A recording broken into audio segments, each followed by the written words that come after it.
বৃষ্টি ভেজা সকাল দিয়ে ব্লগটা শুরু করছি। এখন যাচ্ছি 25 কিলোমিটার দূরে আমি একটা লক ফিটিং করতে। তো দেখতে পাচ্ছি রাস্তায় আছে, আর এই চলে এসেছি কাস্টমার বাড়িতে।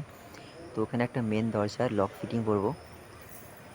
এই হচ্ছে সেই দরজাটা যেটা আমার লক ফিটিং করবো। আর এক্ষুনি বৃষ্টি ছিল, দেখো এখন রোদ রয়েছে।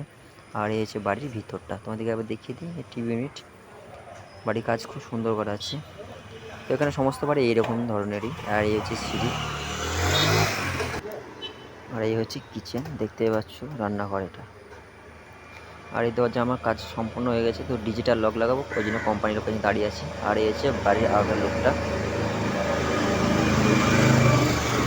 আর দেখতে পাচ্ছ, তোমাদেরকে আর চারদিকে ঘুরিয়ে দেখে দিচ্ছি। তো আমার কাজ হয়ে গেছে, এখন বাড়ি যাবো। আর এই দেখো আস্তে আস্তে দেখছি রোডে অ্যাক্সিডেন্ট হয়ে গেছে। তো এখানে দাঁড়িয়ে আছি, 1 ঘন্টা ধরে দাঁড়িয়ে আছি। প্রচুর জ্যাম, প্রচুর পুলিশও আছে এখানে।